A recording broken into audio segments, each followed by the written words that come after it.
She said it while rinsing a wine glass like she was commenting on the weather. We have separate lives.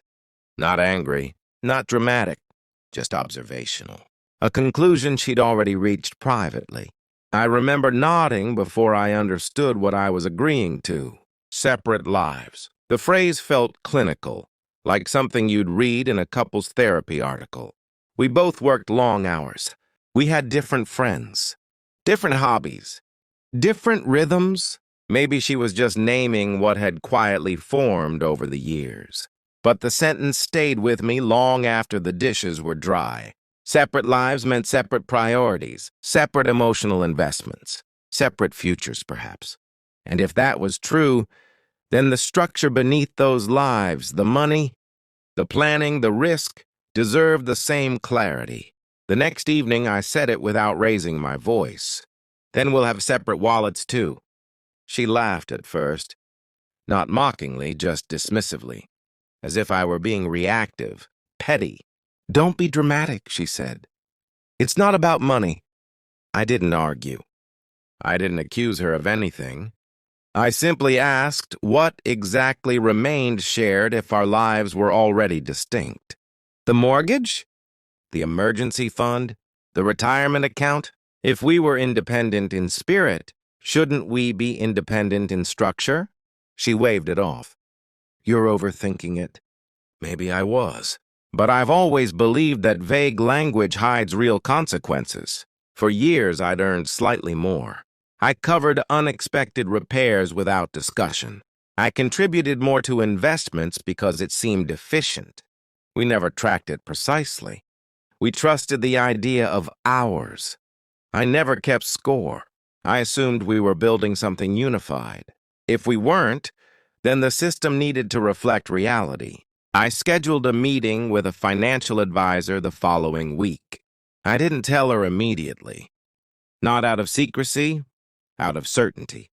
I needed to understand the mechanics before. I presented the decision as more than emotion. The advisor was neutral, procedural. We reviewed joint accounts, automatic transfers, long-term projections. He explained what separation would look like without dissolving the marriage. Proportional expense splits, individual savings accounts, defined contributions to shared obligations. It was methodical, unromantic, clear. When I told her about the meeting, she stared at me differently, not hurt, not yet, but unsettled. You're serious, she said. Yes. The bank appointment was 2 weeks later. We sat side by side in a small office with glass walls. The representative confirmed our request. Joint checking converted into individual accounts, with a fixed monthly transfer for shared bills. Investments divided proportionally, credit lines separated.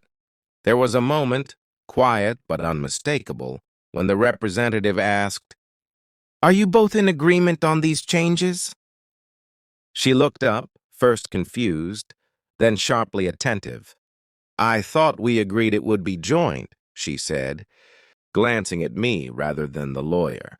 I met her eyes evenly. I reconsidered. The advisor continued speaking about tax implications and risk management, but the air between us had changed temperature. This wasn't a domestic disagreement. It was documented.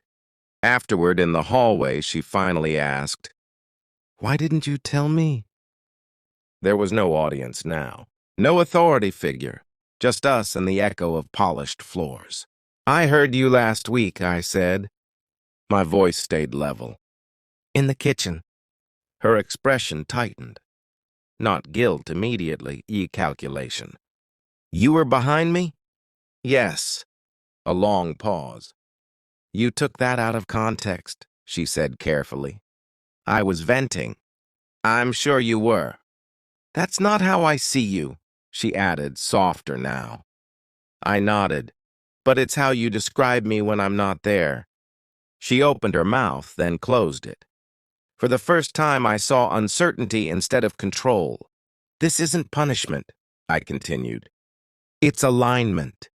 If I'm someone who needs managing, then I shouldn't be managing shared assets." "That's extreme." "No," I said. It's precise. We drove home mostly in silence. In the following weeks, nothing exploded. We still shared space, still discussed bills and schedules, but something had thinned. She became more attentive, asking my opinion with deliberate emphasis. I answered calmly, without performing decisiveness to prove a point. One night she said, "You're not fighting for us." I considered that.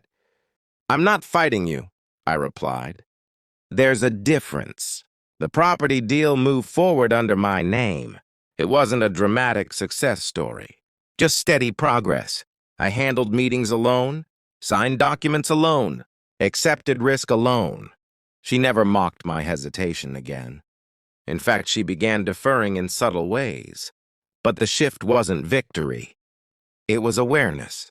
Once you hear the private narrative someone holds about you, you can't unknow it. We didn't separate immediately. There was no final scene with packed bags.